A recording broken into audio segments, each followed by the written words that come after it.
Hi, everyone. Welcome to a long delayed episode of another Bitcoin brief. We could not organize everybody together last minute. Leah was not able to make it due to work, and we do have lives.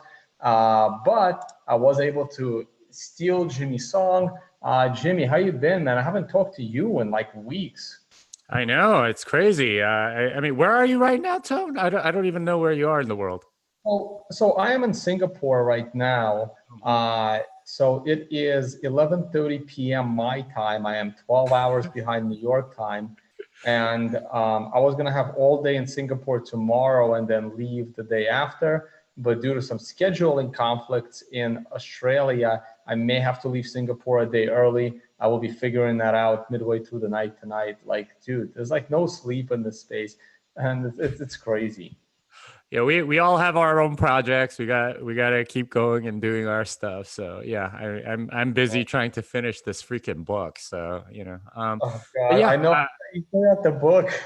yeah, I got I mean I have like 20 pages of comments that I need to go through and like adjust for. I There's like know you additional you stuff. you got the book. I'm trying to organize the conference. Like, Mhm. listen, I like organizing a conference, man. Holy shit! Like, it's insane.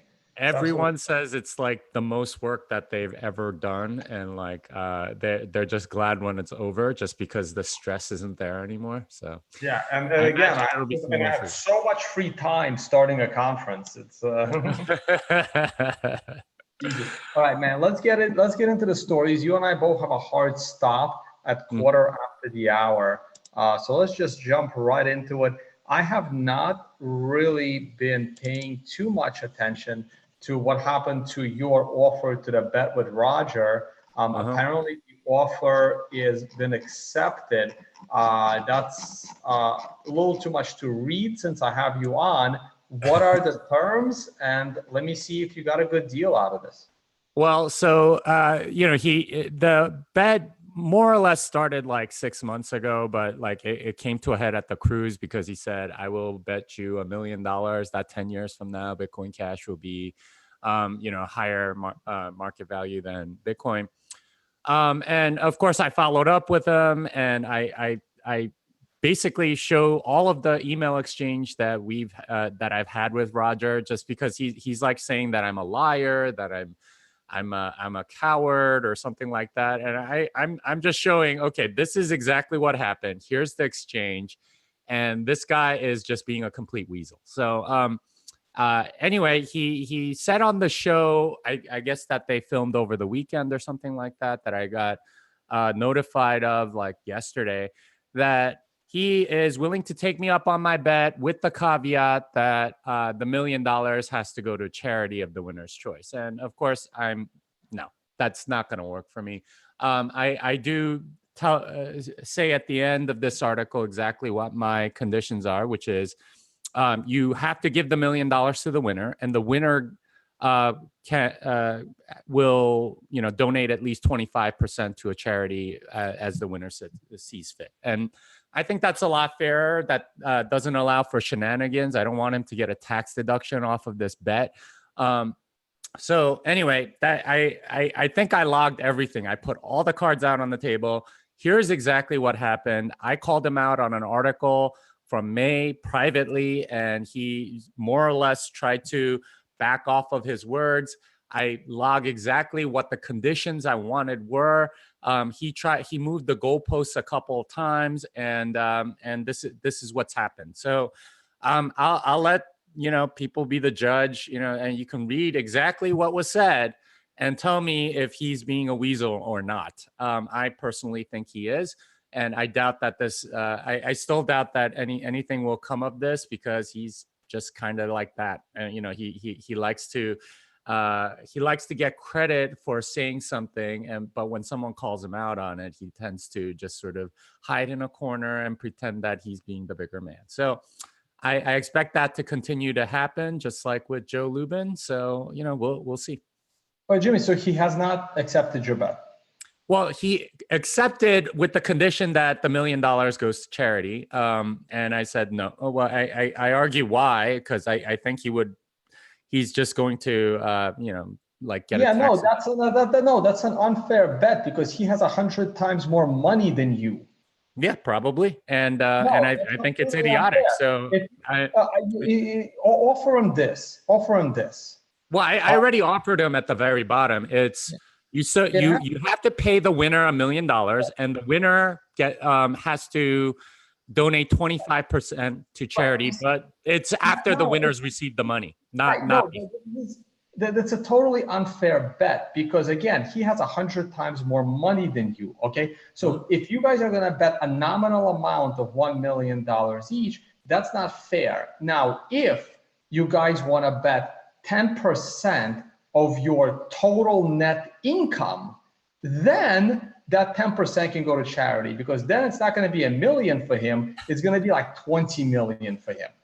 Yeah. I mean, I regardless, I put out another bet out there because he keeps moving the goalposts, and I don't know why I humor him, but I mean, this is what Roger does, right? Like he manipulates, he tries. I mean, he's a third-rate politician, basically, trying to manipulate people. And sadly, there are people that seem to be falling for it, though we have no idea how many of them are Dude, all right, suckers. Jimmy, come on, be honest with me, man. How much like money have you lost in opportunity cost by dealing with this nonsense? Probably some amount of money, but I see this as good for Bitcoin because I'm calling out the fraud that he is, and ultimately that helps my investment. So it's hard to measure exactly how much that's helping, but Sure. we'll see. I know if you spend too much more time on this, you will probably lose another $1 million in opportunity cost where you could be doing something productive. All right. Speaking of being more productive, I now have to change the title of this video actually. But besides that, let's talk about Bitmain. So of course, Bitmain is being sneaky and shady like they always are. And they've released their overt ASICBoost firmware, which apparently they have been mining with for a very long time. At least that's what I'm hearing. No. So covert, you wouldn't be able to tell. Overt would be very obvious. As far as I know, there aren't too many overt blocks. It's just that they held this firmware back from anybody that wanted to use it, which is really bad because you could have gotten more money out of your miner. They just didn't release this firmware until Right. It's a lot. Braiins OS came out. It makes it a lot more energy efficient.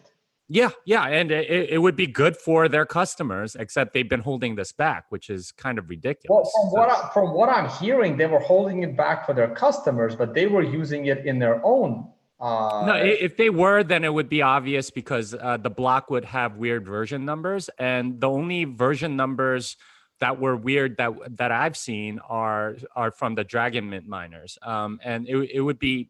This is why it's called overt, because it would be very obvious to anybody that's watching. Oh, okay. So I've had I had some wrong information. Well, I mean, it's possible that they have covert ASICBoost, in which case we can't tell, but they're not releasing that firmware. So yeah, that's true. Okay, and so here's an interesting thing, right? So before we get to Braiins, which is how this happened to begin with. So as I was putting the tweet together for the show, I'm like, I got stuck for like a minute trying to figure out why can't I tag Bitmain in the tweet. And as it turns out, the reason why I couldn't tag them, I manually tagged them, is because Bitmain, the company, has blocked me, which is absolutely hilarious.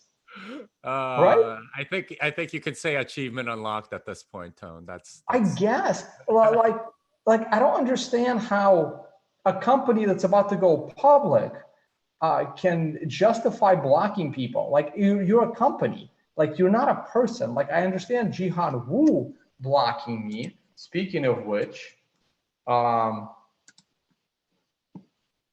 see if you're blocked so from him. No, Jihan Wu is not blocking me, but Bitmain, the company, is blocking me. And the reason why I was curious is because I followed Jihan Wu is because Jihan Wu connected with me on LinkedIn and I didn't have too much time to figure out if it's the real Jihan Wu or not, but it looked like a long-term LinkedIn account with a lot of connections. So I think I messaged him asking him if that's actually him that tried to connect with me on LinkedIn and not a scammer pretending to be him. And I never got a reply. So I have no idea. So it's just weird how a company can block people. Anyway, let's move on to Braiins, and they were the ones that were responsible for this Bitmain thing. Yeah, so they released some firmware like a week before that enabled overt ASICBoost on the S9 miner. So of course, and the thing about the Braiins OS is that the default pool is slush pool, whereas with the Antminer firmware, the default pool is ant pool. So they saw this as a threat to their pool revenue. So they released their own firmware saying, okay, we know more about this hardware, which honestly they might. They probably do because they're the ones that manufactured it. But Braiins sort of like forced their hand because it's clear if you're an owner of an S9 that you would want the ability to use overt ASICBoost because that will get you more revenue. It's it's pretty obvious. But instead, right after that, Bitmain came out with the S9 firmware that would let them let their users get more value out of their miners. So, I mean, this is the kind of thing that they do. They don't want to enable certain things until I don't know. It's kind of a shady business practice. You should like the abilities of a hardware device being sort of disabled is kind of I don't know how you trust a company that does something like that. Yeah, no, that's right. You see, this news broke a couple of days ago. I totally remember it. I remember reading it, and it just like slipped my mind on the exact details as we started the show. But yeah, so basically, they released software that would turn it on and default it to slush pool. I love slush pool, by the way. That's where I'm mining. Shout out to slush pool. Yeah, no, that's really, really interesting. All right, let's move on with our stories, and let's talk about Pierre. It keeps coming out with really good articles.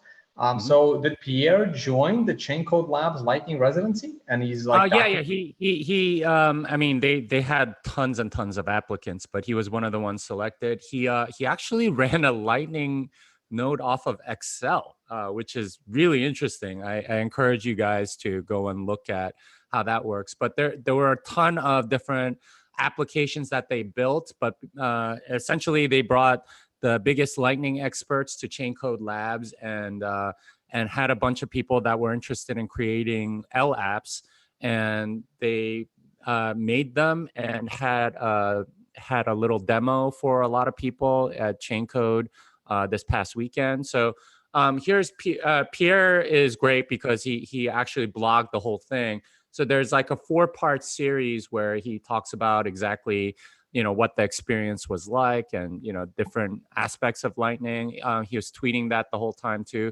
Totally encourage you to follow him if you aren't already, and check out his articles on Medium. Very good stuff. He's also taking my class, so I'm kind of shilling on his behalf. Yeah, I should have tagged him in this tweet. But hey, Pierre, if you're watching, you are officially invited to come and speak at Unconfiscatable, and I will DM you sometime in the next 48 hours.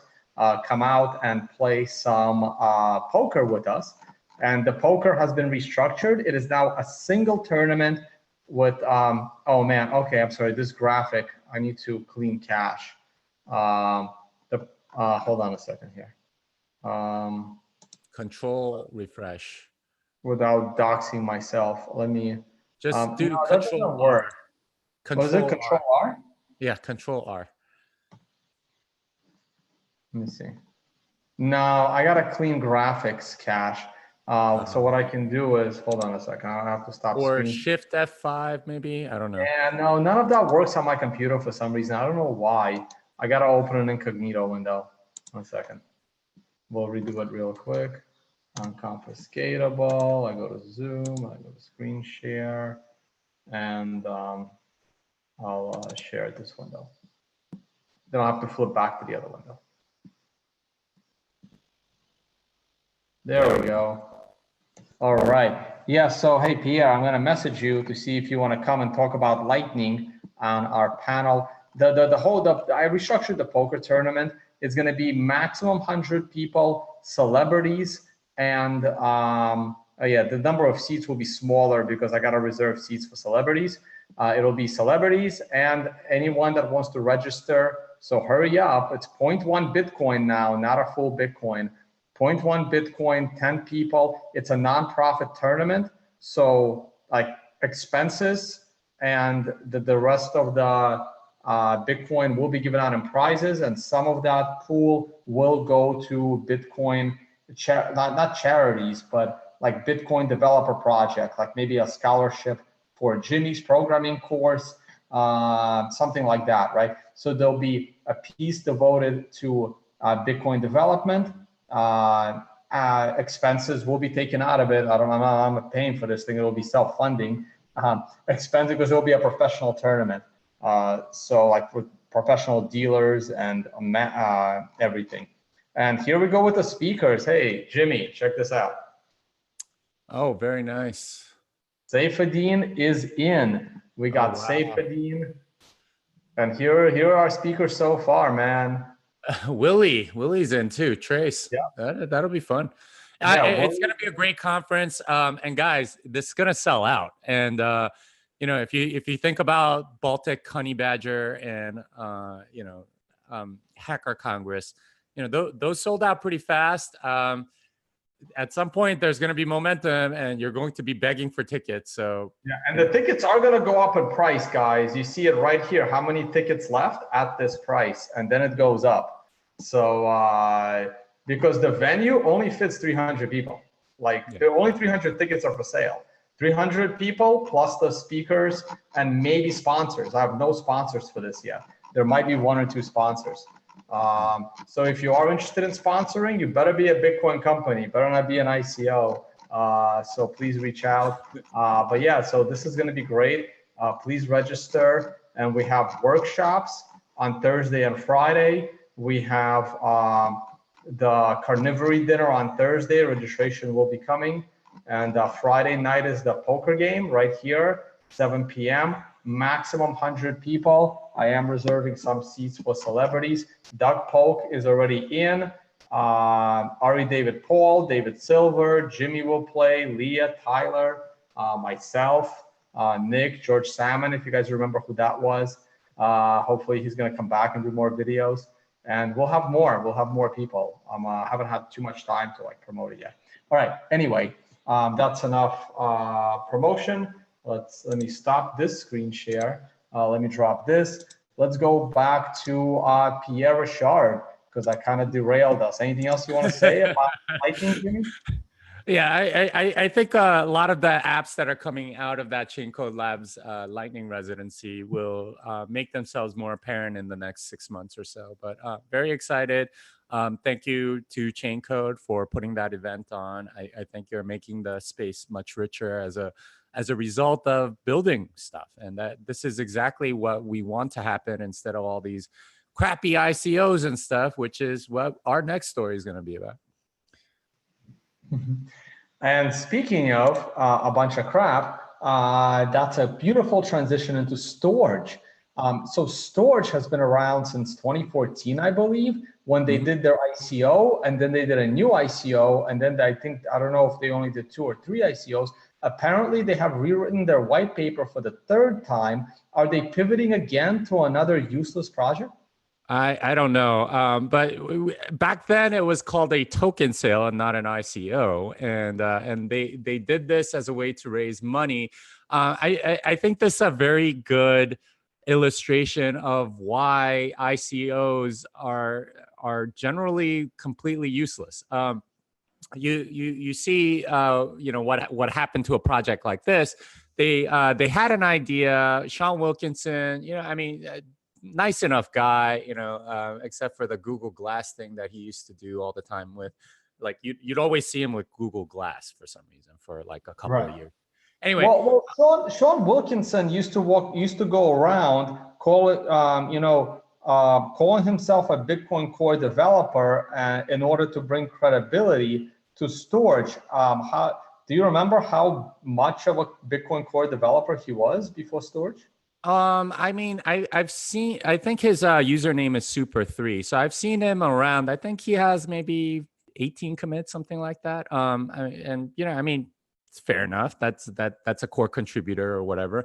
And you know, a lot of people have commits. It's one of the most distributed. Like a lot of different people have contributed to core.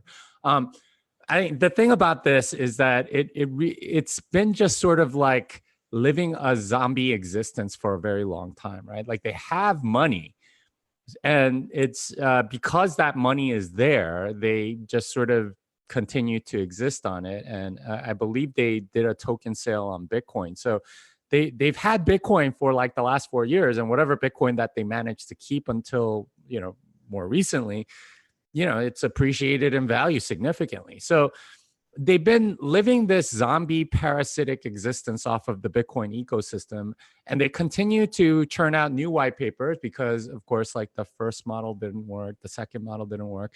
I expect this to be how ICOs sort of develop for a long time, because you know they were supposed to disrupt Dropbox. That's the idea behind Storage or Storage. I don't even know how to pronounce whatever it is that they are. You know, it's supposed to be a decentralized Dropbox. That's what they're supposed to be. But nobody actually uses it. Why? Because it is a lot more expensive, a lot more difficult, lot harder to design, a lot harder to debug, a lot harder to upgrade, like all of these things that I say about blockchains in general or decentralized systems just doesn't make sense for something like a Dropbox. It's very difficult. Oh my God, how many people? Jesus Christ, how many people do they have? Oh my God. So I mean, this is what you pick up when you've been around for 4 years, and you know, like I guess you have too much money or something like that.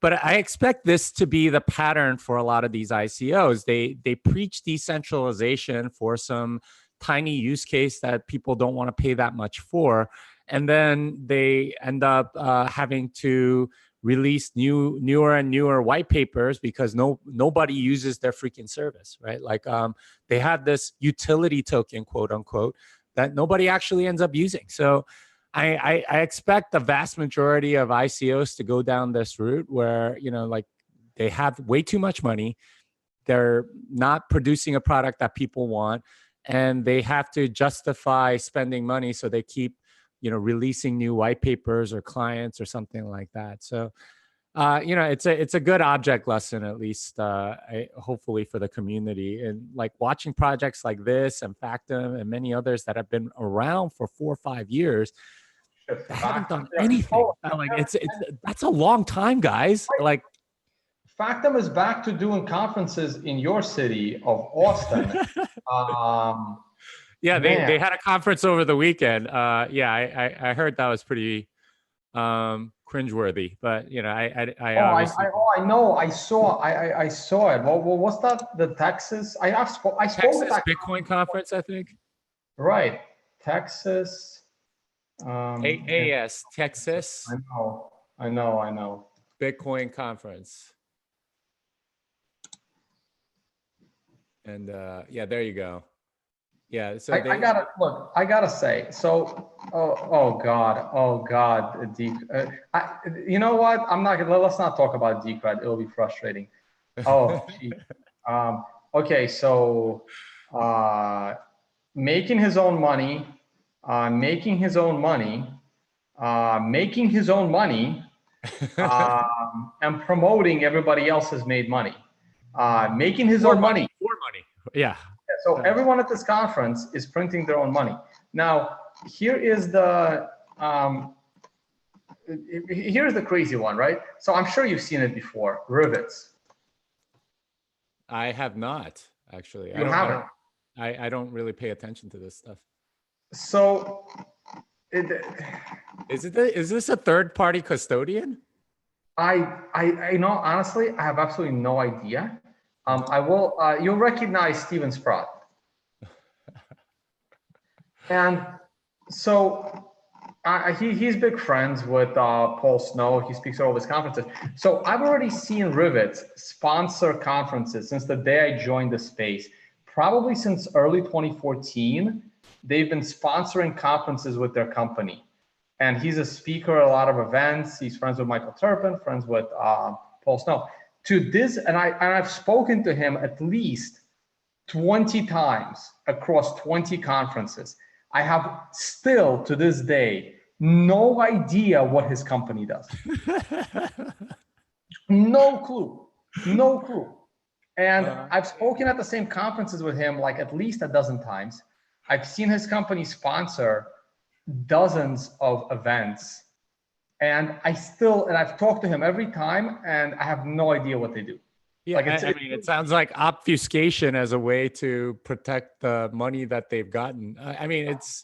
I know. I don't think they ICO'd. Like, I have no idea. Like, I don't know if they ICO'd. I'm not saying anything bad about Rivets. I'm just saying that I have been talking to the creator of Rivets at every conference, at least twice a year that I see him at events. And to this day, I have no idea what it is.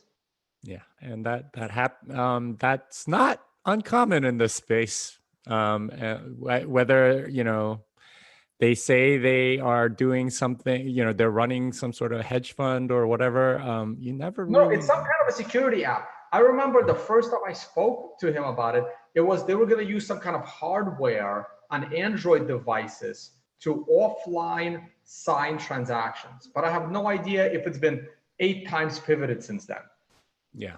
And that's not uncommon. That's not uncommon.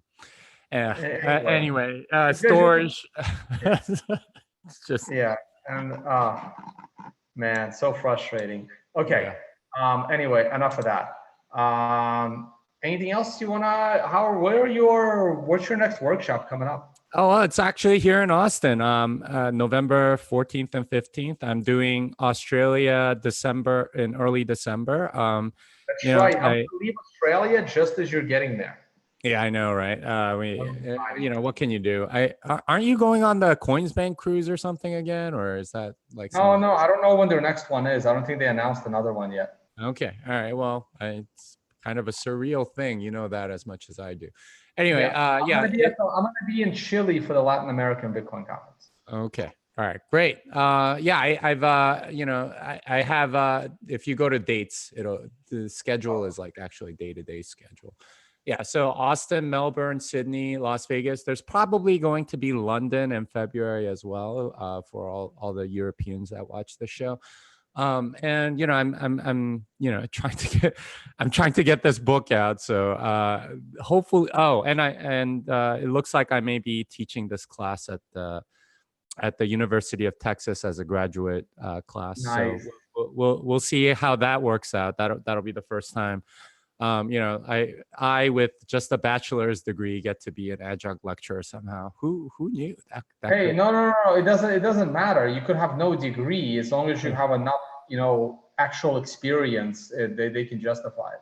Yeah, it's amazing what meritocracy actually looks like instead of like credentialism. It's I'm pretty sure Bill Gates, who never actually graduated college, can. He did not. He dropped out of Harvard after a second year. Yep. Yeah. No, they can justify it if for certain people. That's not a problem at all. So that's great. And we'll get you one scholarship out of the poker tournament towards your.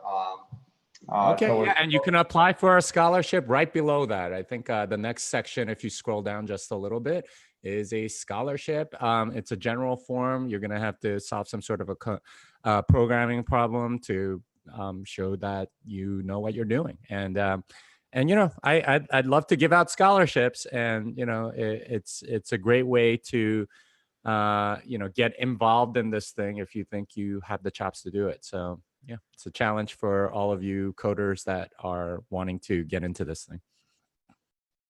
All right, cool. I'm seeing in the group chat, Marcel, thank you for the heads up. There might be a blockchain cruise in July, so maybe we can get you another debate with Roger, or maybe I'll just do it. I don't think so. I actually enjoyed my debate. I think you should be more debating him. I think you know what his tactics are a little better. it I'm gonna plays a try little to. better on TV. I'm gonna try and look like Arthur Hay the next time I go on stage without a shirt to debate Roger.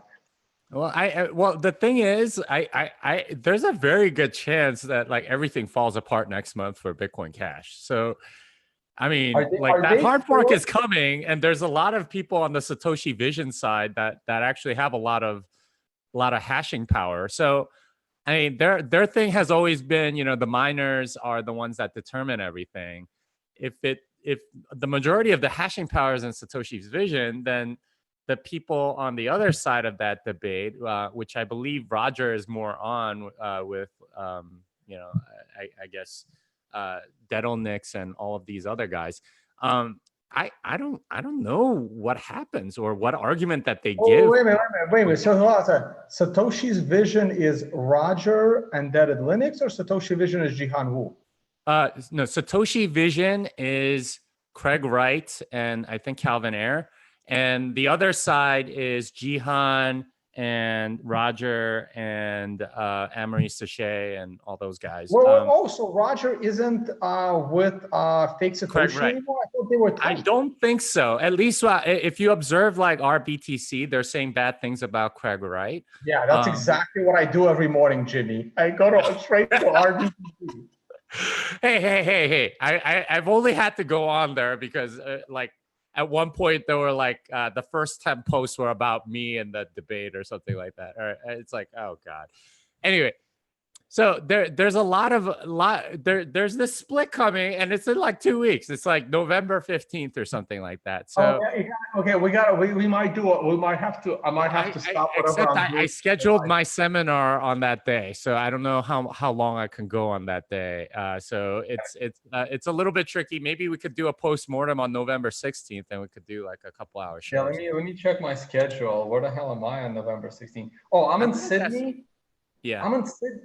Yeah, I'm in Sydney, but the problem is I will be like a day and a half ahead of you, and then I have my workshop on the 17th, which is in Sydney, which is like 16th for you. Anyway, we will figure it out. We definitely have to do a show because that post-mortem is going to be really interesting. You know, like what happened, who got the hash rate, you know, what's happened, like it'll be I mean, in a sense we'll be kind of like neutral observers because we're just sort of watching this slow train wreck happen. But oh yeah, no, we'll be totally neutral on this one because I don't know who to root for. I mean, it looks like more hashing power is on Craig's side, and they've always been the mining is the big thing. But I mean, Jihan's on the other side. How does Craig have more hashing power than Jihan? I don't know. I don't know. I mean, like this is one of the things that where we really have no idea what the politics of the situation are in China. You want it to be an even split. You want it to be 50-50. I mean, this is where I was really pissed about the 2x being canceled, because you want them to split 50-50 their hash power, and then each of them, you know, then Roger will have a falling out with Jihan, and then they will split 50-50, and then fake Satoshi will have a falling out with whoever he's in. Yeah, and this is exactly what I said at the cruise, right? It's you know, like they're all fighting to be the leader of this coin, and each of them have enough of a following that they're going to split up their stuff until their fiefdom is so small that it's not worth having.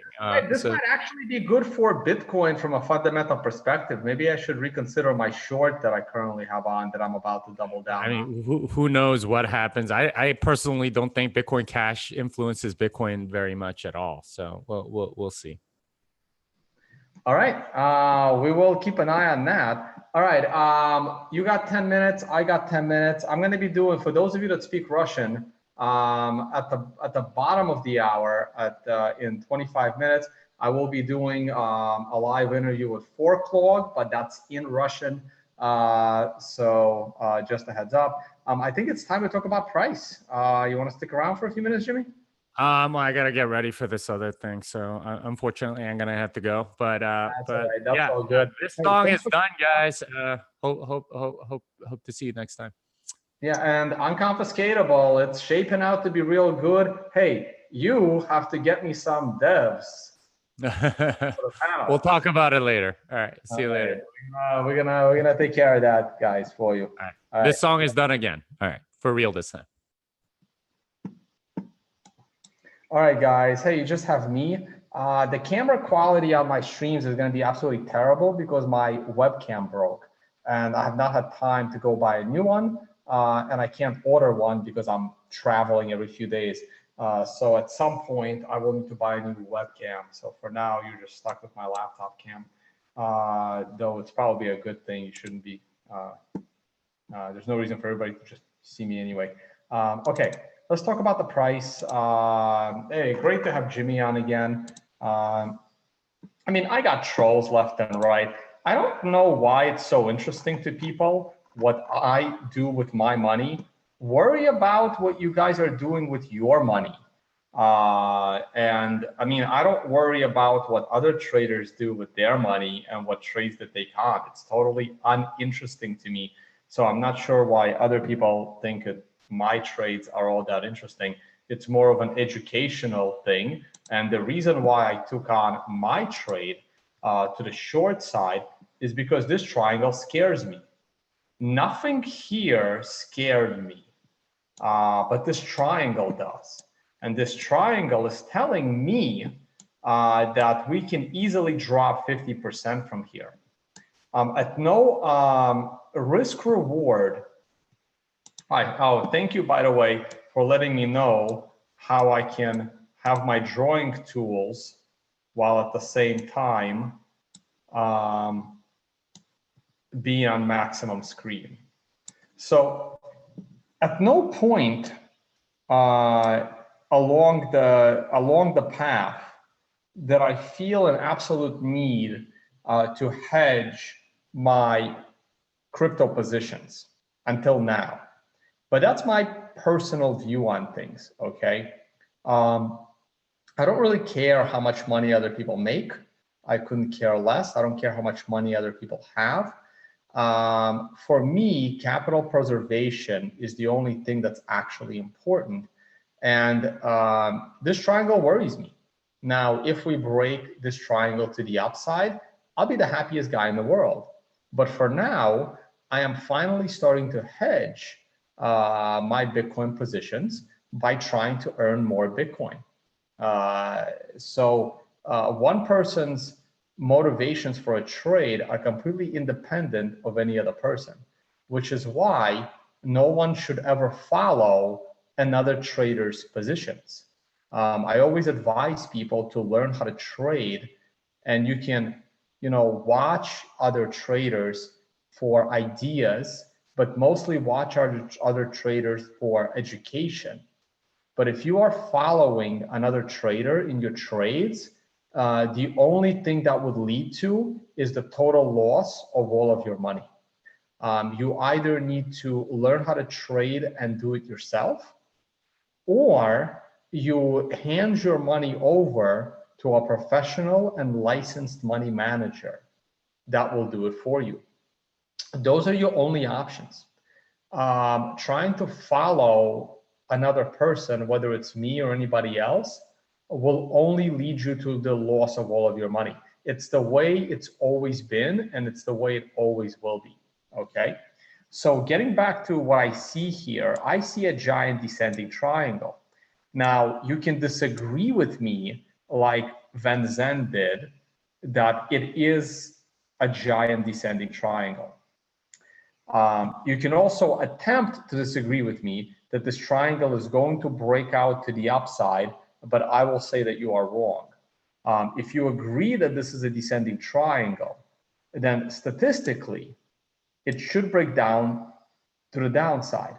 Now, a lot of people will say that because we have gone past 3/4 into the triangle, that the probability of breaking down has drastically decreased. I don't think so. That is a reasonable argument, but until I see the price of Bitcoin go above my current stop loss level of 67.50, on real exchanges, not Tether bullshit. I will continue to assume that the triangle will break into the statistically downward direction, okay? As far as fundamental analysis is concerned, Bitcoin is an amazing investment for the long term, but I don't see anything fundamentally that is going to drive the price to the upside anytime soon. Maybe the Bcash debacle will help, but Bcash is so worthless right now that even if everyone starts converting their Btrash into Bitcoin, I don't see it boosting Bitcoin all that much. I'm not even sure where on the market cap side, coin market cap view all.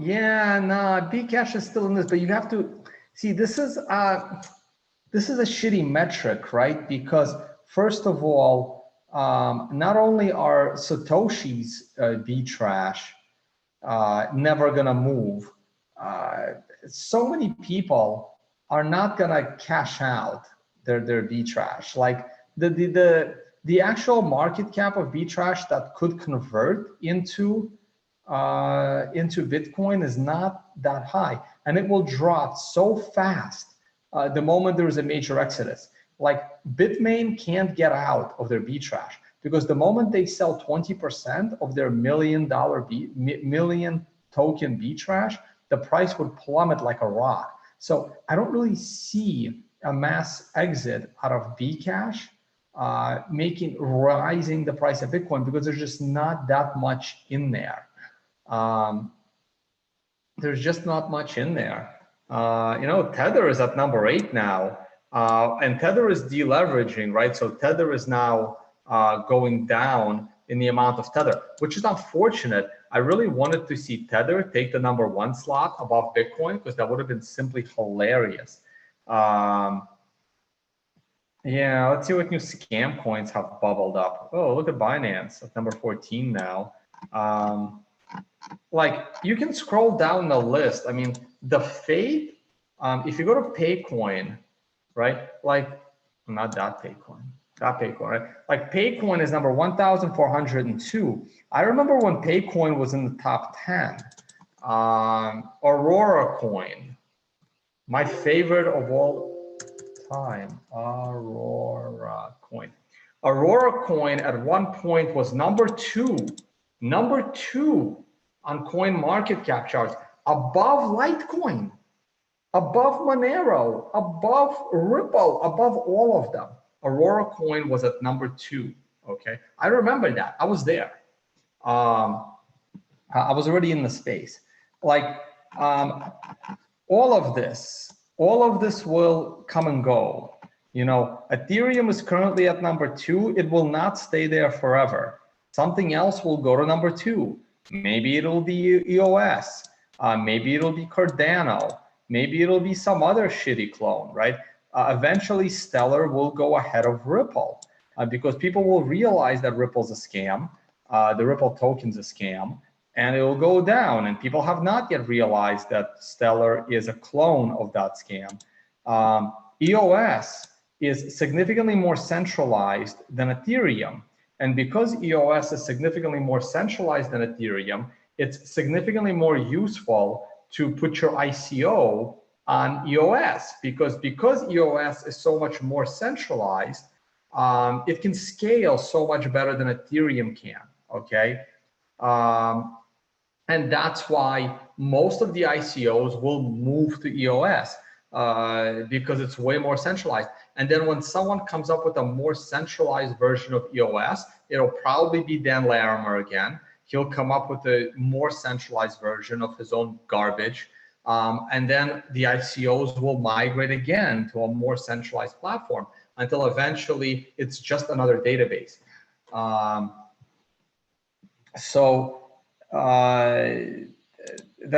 It's kind of how it is, Anyway, why am I talking about shit coins? Let's get back to the price of Bitcoin.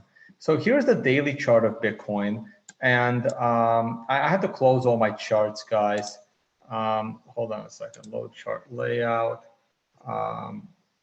date modified, hold on. The Bitfinex Bitstamp ratio I want, and where's Tether?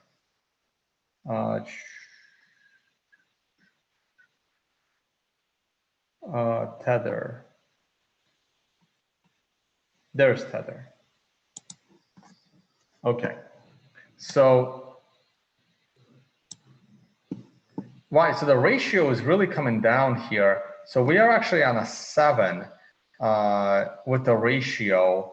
The TD sequential can be used with ratios as well. So we're on a 7 daily. So I want to see a big drop so that we kind of come back to parity. Now, historically speaking, whenever the price of Bitcoin rose heavily on Bitfinex, it always overcorrected to the downside on Bitstamp. So it's possible that the price on Bitstamp will be higher than the price on Bitfinex because it's just pattern recognition, right? I mean, it's obvious.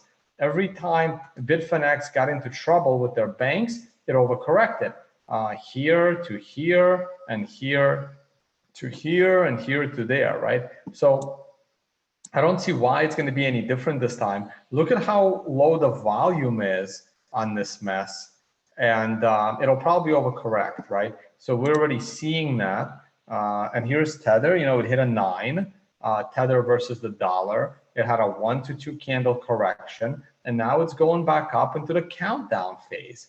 So let's see if Tether can go back to parity 1 versus 1, and we'll see what happens there. Here is the, oh boy, right, so here's Bitfinex, and Bitfinex is starting to drop. I should probably label when I got into my short. I don't know if I should do the 12-hour chart or the daily chart. Here's the daily chart. I think I got into my short on the 12th or the 13th. I don't remember. Somewhere here. I want to say I got in on the 13th. I don't know. I got to check whatever that is. I think it was on the 12th. So let's label it. Like I'm not, it's not, doesn't really matter. How do I label it? Here we go. Note. Is it note? No, it's shallot. I think I got in here. I don't remember. Somebody correct me if I didn't. Tone enters short. Oh, you know what? Why am I even doing that? Let me, I'll actually, oh yeah, no, I'll put it in. I'll put it in. Tone enters short at, I'm going to guess the price because like I said, I use the futures market. I think it was like 6, I'll round 6,200, whatever. I think it was about that much, somewhere in that zone. I'm probably underestimating. I have to do a podcast in 10 minutes. I was supposed to be off this stream by now. Red and, you know, light red, you know, there. Now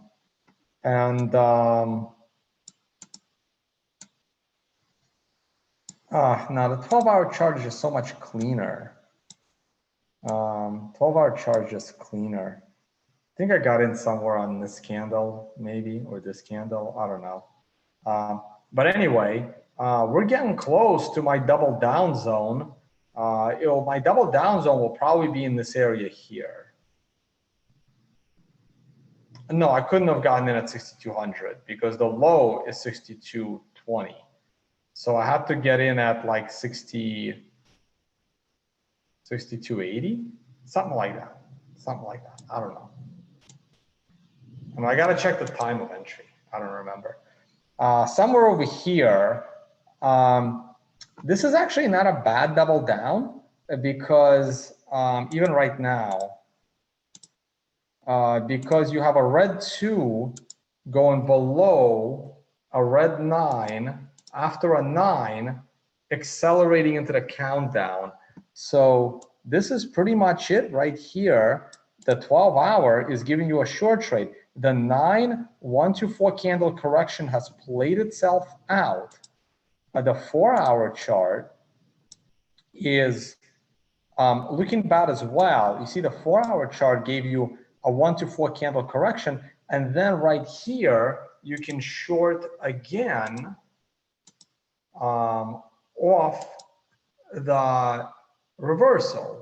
Though this would have conflicted with the 12-hour chart at the moment, but the 12-hour chart would have been going down. Now you could have made this trade, smaller than normal because you had a chance to double down on a red 2 below a red 1.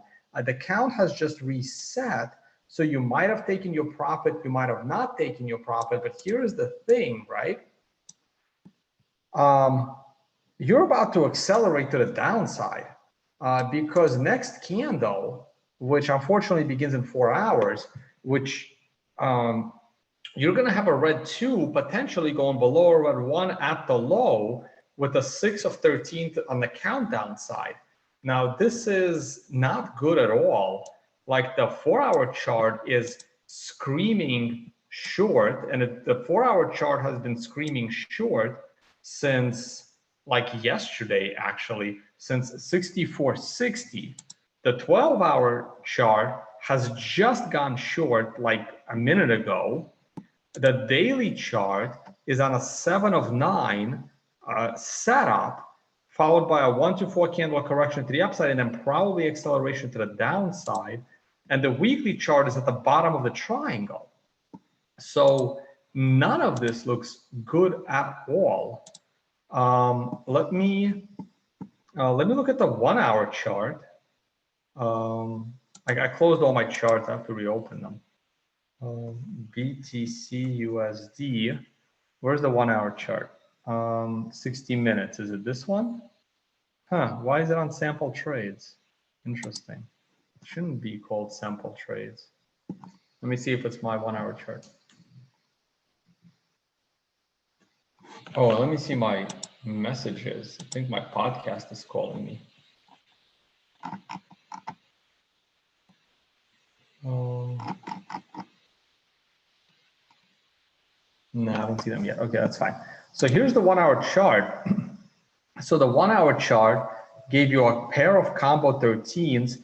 We reverse, oh, beautiful high on the 9. Now the CMF is actually looking not too scary right now, but you are breaking the setup trend line of the 9. You have a red 2 going below a red 1. You have a red 3 going below a red 2, breaking setup trend in the vicinity of the lows. So your 1-hour chart is bearish. I clearly have a big thick red line here. I probably said that was a short in the last video. This is a short right here. I'm tempted to go look at my double down and enter it now because your 1-hour chart is bearish. Your 4-hour chart is bearish. Your 12-hour, sorry, that's the 12-hour, my bad. I'm all over the place. Hold on, where's my 4-hour chart? Here it is. Your 1-hour chart is bearish. Your 4-hour chart is about to be bearish, if not already. Your 12-hour chart is bearish. These are all on short trades. Your daily is still in downward momentum. And your weekly is in a very delicate, scary situation. Now, this is really independent of what asset I'm looking at. This is straight up technical analysis. You can not believe in technical analysis. You can not care about technical analysis. You can say technical analysis is bullshit, but I trade technical analysis. I spent 15 years trading with technical analysis. And I know for a fact that it works. I don't need to prove it to anyone. I know it works. I wouldn't be here doing this if it didn't work, okay? I wouldn't have quit my job if it didn't work. So this is not looking good at all. I gotta jump on another podcast. I'm gonna leave you guys here to make your own decisions. Please check out the Unconfiscatable conference and to register for the poker tournament, which I need the other slide. Anyway, This is going to be out. When you go, this will be updated, right?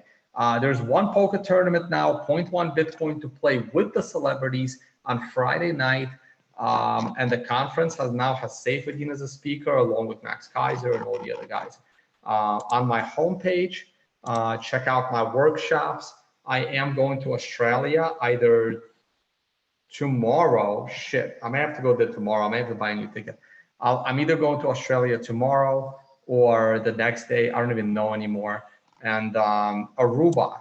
Let's see if I can get 3 people to take my workshop in Aruba. It should be fun. I want to enjoy some sun after Chile, so I will be in Aruba, and more stuff coming. All right, I gotta go. I'm 3 minutes. If you speak Russian, head on over to Forklog, and I'm going to talk more about the price of Bitcoin and all the crazy news in the world of Bitcoin in Russian. Bye-bye, guys. I'll talk to you all at some point in the future. No idea when.